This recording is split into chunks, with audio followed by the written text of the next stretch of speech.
हमने सहायक नलिका को देख लिया। अब सहायक नलिका के बाद से तीसरा क्या है भाई?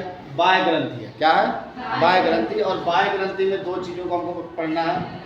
एक तो पढ़ना है स्तन ग्रंथियाँ और दूसरा क्या बताया गया था?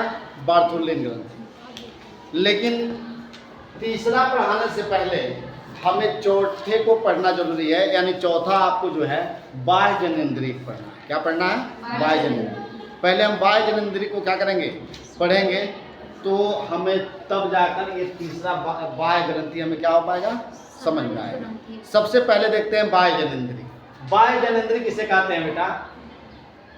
तो ध्यान रखना कि जो मादा का, इधर ध्यान देना, मादा का जो ये वाला भाग होता है, यहाँ से लेकर और यहाँ तक का भाग होता है, इस संपूर्ण भाग को हम, यानी मादा का वह जनन अंग जो बाहर से क्या होता है? दिखाई देता है, उसे हम क्या कहते हैं? बाह्य जननेंद्रिय कहते हैं। एक तरह से कह सकते हैं कि मादा का वे जनन अंग जो बाहर से दिखाई देता है, उसे हम क्या कहते हैं? बाह्य जननेंद्रिय कहते हैं। अब मान लो कि जो अब गर्भाशय है, गर्भाशय कोई बाहर से देख पाता है? नहीं देख पाता। अंडा से देख पाता है? नहीं देख पाता है। तो दिखाई ये वाला पोर्शन दिखाई देता है, तो ये बाह्य जननेंद्रिय होता है। अब बाह्य जननेंद्रिय को हम भग भी कहते हैं। तो यानी भग किसे कहा जाता है? कि मादा के बाह्य जननेंद्रिय के सम्मिलित रूप को भग कहते हैं। यानी मादा के जो बाह्य जनन अंग है, बाह्य जनन अंग, उसमें जितने भी क्या है? सम्मिलित अंग हैं। जैसे आप ये देख रहे हो कि सम्मिलित अंग इसमें कौन कौन से हैं? आप यहाँ देख रहे हो योनि है, यहाँ पे यूथरा है, ये क्या है? क्लाइटोरिस है, ये लिबिया मेजोरा है, लिबिया मिनोरा है। ये सब सम्मिलित रूप को हम क्या करते हैं? भग करते हैं। ठीक है ना? अब हम अब सीधे पढ़ेंगे। अब इसके कई भाग होते हैं। मादा जनन, जो जनन इंद्रिय है, इसके निम्न भाग होते हैं। पहला होता है जघन शैल। क्या होता है? जघन शैल। जघन शैल क्या कहता है? जघन शैल दो भागों में होता है। जैसे जो उदर भाग, यानी पेट के नीचे वाला जो भाग होता है, ये वाला भाग, ये देख रहे हैं ना, पेट से नीचे एक ऐसे उभरा हुआ भाग होता है। थोड़ा सा यहाँ उभरा हुआ भाग होता है, पेट से ठीक नीचे उभरा हुआ भाग होता है, जो बना किसका होता है? तो वह जो बसी उत्तकों से मिलकर बना होता है। जो बसा होता है ना, जो चर्बी होता है, उसी उत्तकों से मिलकर वो क्या होता है? बना होता है। तो इसका निर्माण किससे हुआ होता है? बसी उत्तकों से हुआ होता है। और दूसरा इसमें क्या होता है कि इसके ऊपर छोटे छोटे रोए या बाल दिखाई देते हैं, जिसे हम क्या कहते हैं? पबिक हेयर के नाम से जानते हैं। और जो इसमें छोटे छोटे बाल या रोए दिखाई देते हैं, इनको जो है एक तरह से द्वितीयक लैंगिक लक्षण भी कहा जाता है। जब बच्चों में इन भागों पर छोटे छोटे बाल आने लगे, चाहे वो लड़का हो या लड़की हो, तो उसको हम क्या कहते हैं? द्वितीयक लैंगिक लक्षण कहा जाता है। ठीक ना?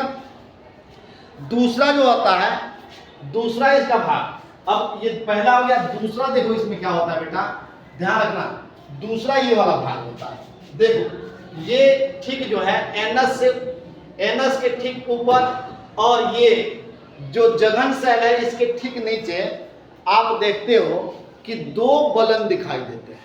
यहाँ पर एक ये बलन और एक ये बलन है, लचीली बलन दिखाई देती है, जो किस आकृति की होती है? जो लिप्स की तरह से होते हैं, यानी होठ की तरह से होते हैं। एक मोटा होता है, ये वाला भाग मोटा होता है, यहाँ से यहाँ तक ये भाग क्या होता है? मोटा होता है। और इसके अंदर एक और बलन होती है, वह भी होठ की तरह से होती है, लेकिन वो पतली परत की बनी होती है।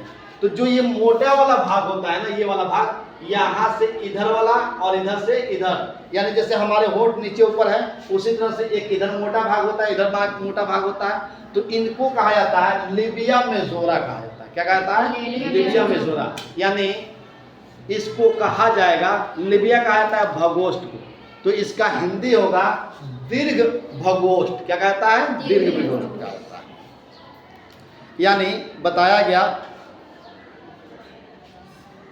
कि इसमें त्वचा के दो फोल्डर मिल रहे हैं, दो बलन मिल रहे हैं, यानी जो होंठ की तरह से होते हैं, और ये जो मोटा वाला होता है उसको हम क्या कहते हैं? लिबिया मेजोरा कहते हैं। और जो अंदर के तरफ से, अंदर की तरफ लचीली, पतली और क्या होती है? नम जो त्वचा होता है उसको कहा जाता है लिबिया मेनोरा। देख रहे हो जो ये अंदर वाला भाग है, इसको हम क्या कहते हैं? लिबिया मेनोरा। ठीक है ना।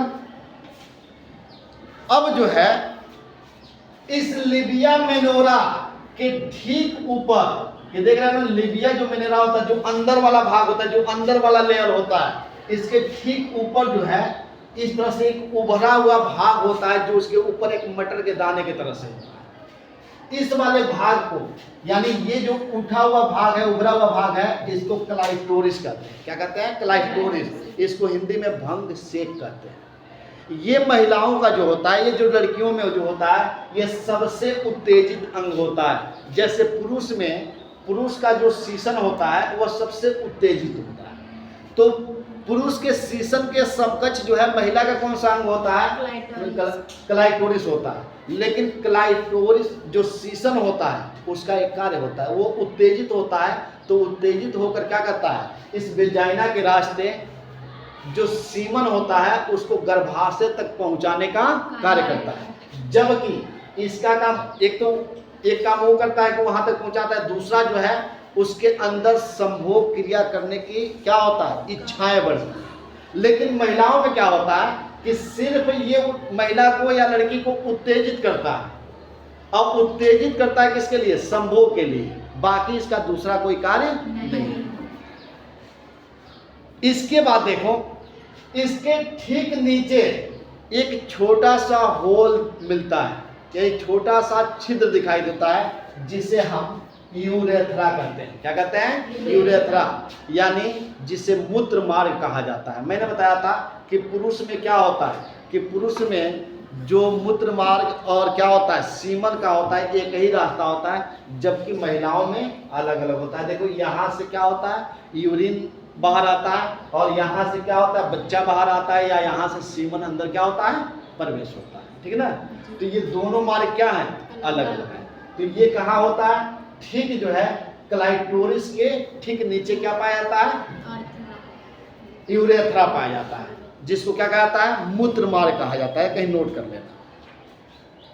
अब ठीक सबसे नीचे जो इसके जो ये लिबिया मेनोरा है, इसके ठीक नीचे एक क्या होता है? नली दिखाई देता है, एक होल दिखाई देता है, जिसको हम क्या कहते हैं? योनि छिद्र कहते हैं, यानी ये वेजाइना होता है। ठीक ना। और यही वेजाइना क्या करता है कि दो कार्य करता है। एक तो पेनिस से स्पर्म को अपने अंदर लेता है, ग्रहण करता है, और दूसरा क्या करता है कि ये जन्म नाल के रूप में बच्चे को जन्म देने में सहायक होता है। इसके दोनों तरफ क्या होते हैं? बर्थोलिन ग्रंथि पाई जाती है, और ये बर्थोलिन ग्रंथि क्या करती हैं? दो काम करती हैं। इसके अंदर की अम्लीय वातावरण को कम करती हैं, और दूसरा काम क्या करती है बेटा कि ये संभोग प्रक्रिया को सुगम बनाने में सहयोगी होती है। ठीक है ना। तो ये इसके क्या हो गए आपके, हमने क्या बता दिया? बाह्य जननेंद्रिय को हमने क्या कर लिया? अध्ययन कर